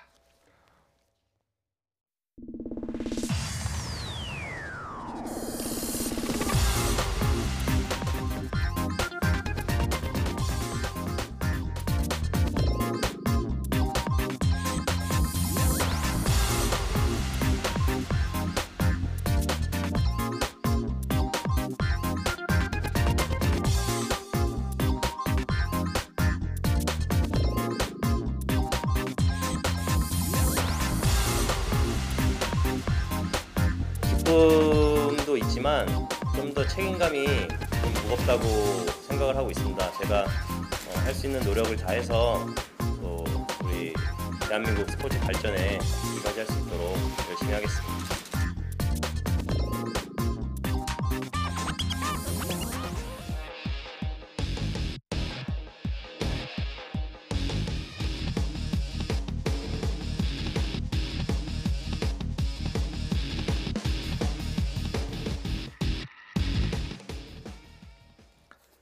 네, 도쿄올림픽 개막까지 오늘로 99일 정말 카운트다운을 시작했습니다. 코로나19 상황 속에 선수단 건강, 안전부터 백신 접종, 그리고 북한 참가 여부까지 신경 쓸 이슈가 참 많습니다. 탁구 금메달리스트 출신이시죠. 유승민 IOC 위원 모시고 올림픽 이야기 좀 나눠보겠습니다. 어서 오십시오. 네, 안녕하세요. 안녕하세요. 저희가 영상으로 잠깐 유승민 IOC 위원 어렸을 때 탁구하는 모습 보여드렸는데 그 몇 살 때입니까? 처음에 나온 장면은 중학교 때로 알고 있습니다. 중학교 때였습니까? 네, 기억나십니까? 네, 기억납니다. 예, 아주 귀엽던데. 네. 예.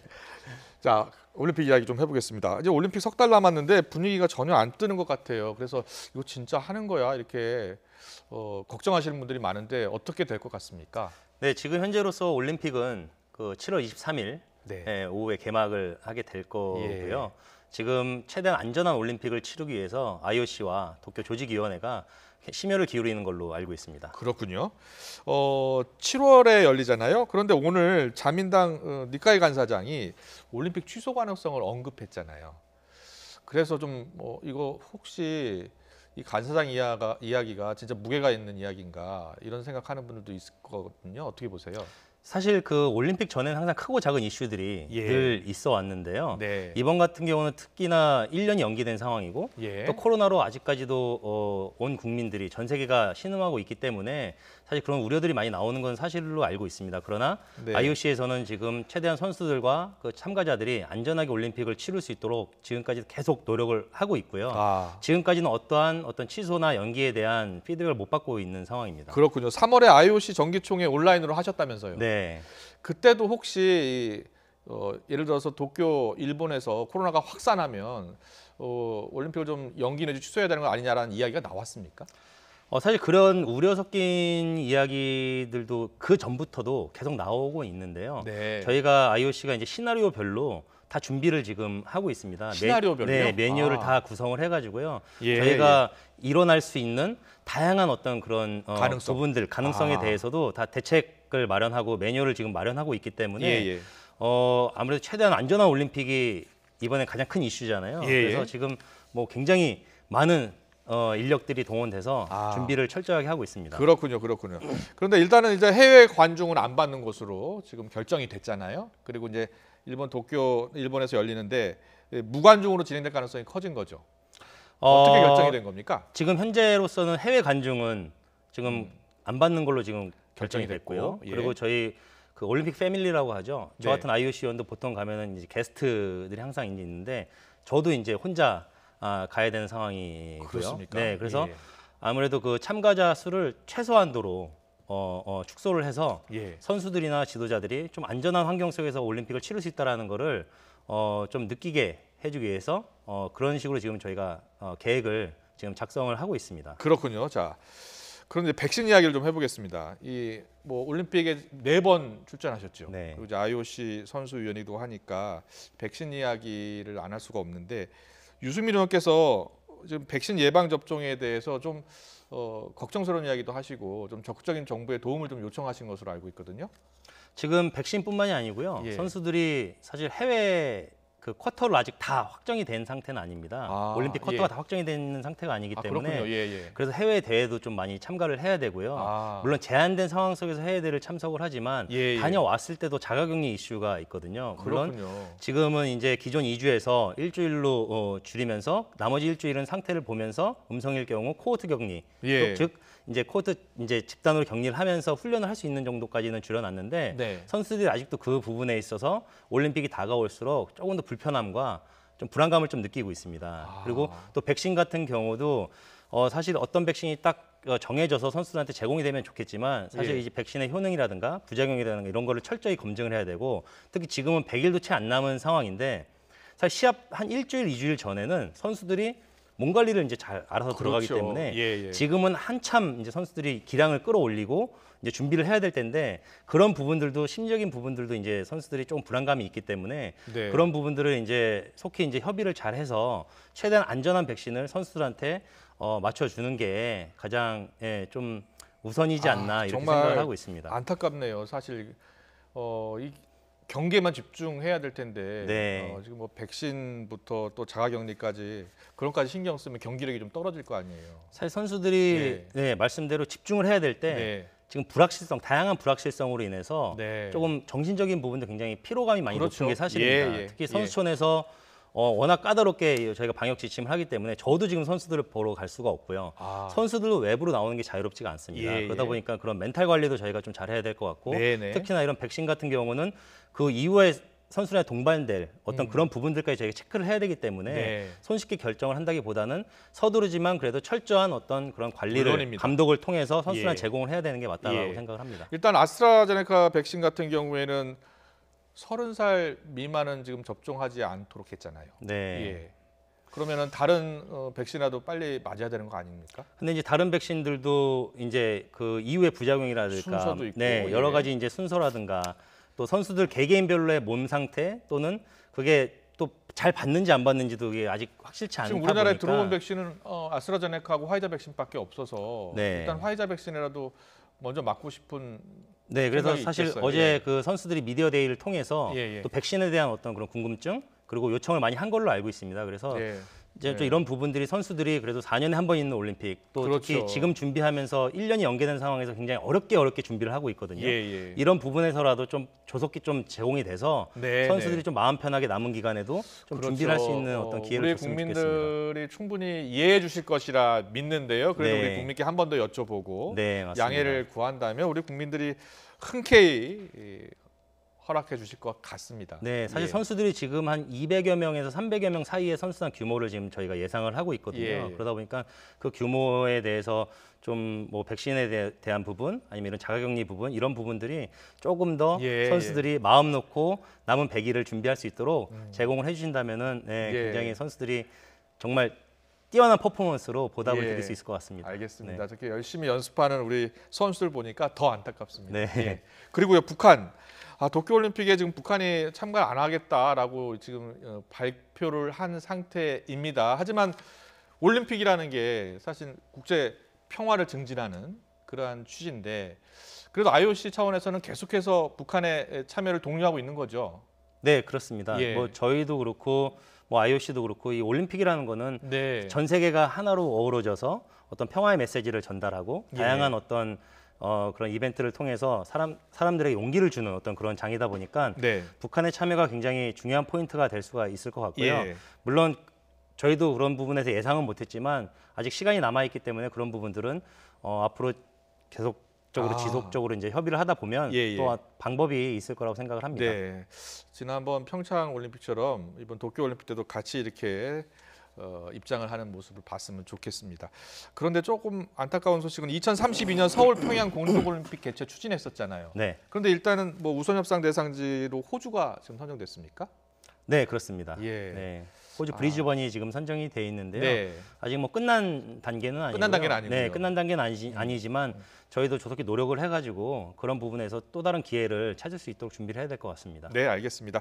그리고 우리 유승민 의원 이제 IOC 위원 자격으로 이번에 올림픽 나가시잖아요. 어떤 마음가짐이십니까?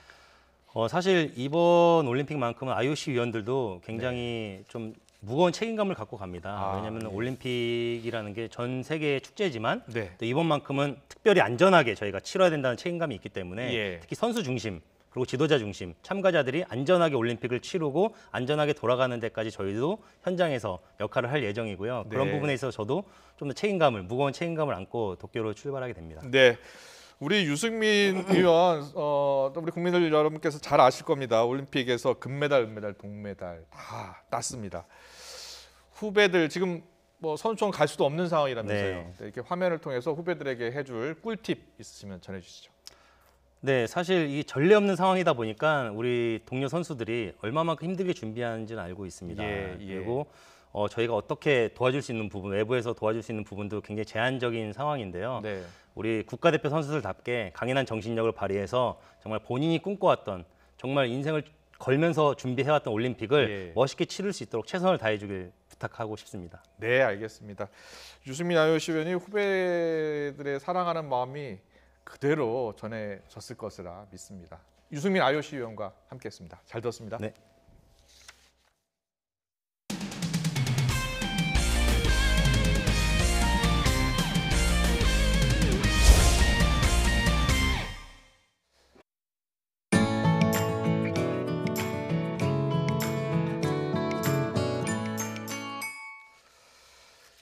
우리 농업의 경쟁력과 농가 소득을 높이기 위해서 지역별로 특화된 작물을 집중 육성하는 방안이 추진됩니다. 영농 인구 고령화와 코로나19 사태 등에 따른 판로 부족으로 어려움이 큰 농촌에 도움이 될지 관심입니다. 김학무 기자의 보도입니다.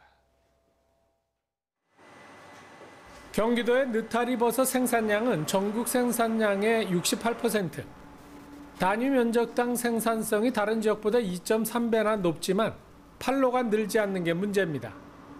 축구장보다 2.5배나 큰 이 농장도 연간 생산량이 1,200톤에 달하지만 갈수록 여건이 나빠지고 있습니다.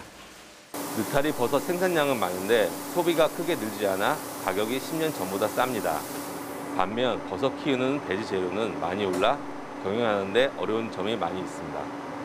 전 세계에서 가장 품질 좋은 작물로 꼽히는 경기도 전목선인장도 사정은 마찬가지. 수출 경쟁력을 높일 신품종 육성과 병충해에 강한 생산기술 개발이 시급합니다. 이 밖에 콩과 장미, 가지, 상추, 곤충 등 모두 7개 작목이 경기도의 특화 작목으로 선정돼 집중적으로 육성됩니다. 소비를 확대하고 판매 판로를 확충할 수 있는 그런 기술, 또 해외 수출 지원 등 현장에서 필요한 그런 연구 개발을 추진할 계획입니다.